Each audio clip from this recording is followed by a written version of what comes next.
Hey guys, welcome to day 20 of the Unapologetically You challenge. So this is the challenge where we start living with a little bit more intention and less on autopilot.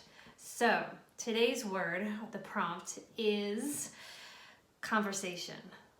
Now I have to tell you, this is actually so appropriate for today, at least for me, because I'm having one of those days where I could seriously lose it. I could just absolutely lose my mind. And I'm trying not to. And it really does stem back from the conversation that I'm having in my head and how it's pushing me or steering me into just kind of like giving into everything, giving into the frustrations and the overwhelm and the upsets and all the things that, you know, kind of on some days just feel like they're coming at you from every possible angle. And that's like how today feels. So I think it's actually really good that this is the word for the day, at least for me. But I think you can relate on those bad days when you're just like, oh my God, I want to put my head under the covers and not talk to anybody.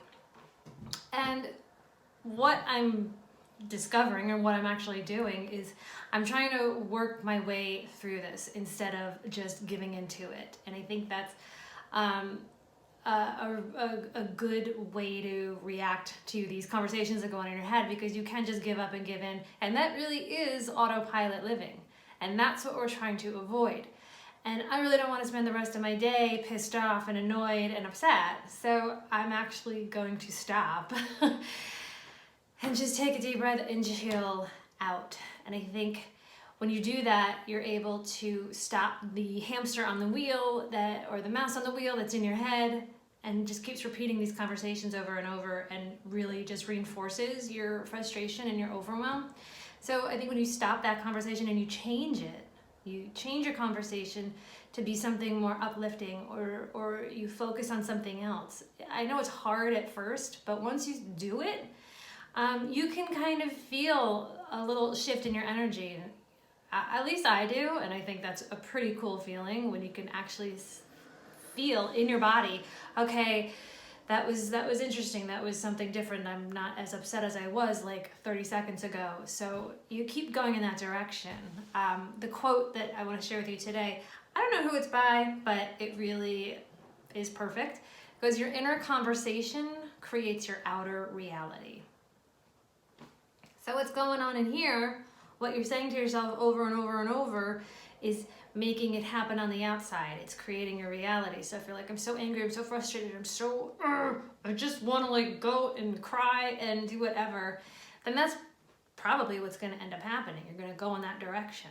But if you talk to yourself a little differently and you say, yes, I'm frustrated, but I don't want to think about it right now. I'm going to go and focus on this. I'm going to focus on, going outside and going for a walk and listening to my music. And I'm going to take a break, but it's going to be okay because I'm going to take deep breaths and I'm taking care of myself. And you see how that kind of gets you going into the other direction. So that's what I'm working on today. And so far it's working. So this is good. I like to, practice what I preach, and I love it when it actually works out. So this is definitely one of those moments. So I hope this is helpful. I hope you can actually pay attention to the conversations that you're having in your head today and figure out if you're feeling a certain way. You can probably figure out why you're feeling that way. And if you don't like it, you can change it by changing the conversation. First, by changing the conversation in your head, and then see what happens. And that's really all you can do. All right, so I hope this was helpful. The word of the day is conversation. Yes, you can go out and talk to a lot of people and have a lot of conversations, but I'm more concerned about the conversation going on in your head. So there you have it. I will be back tomorrow with another word.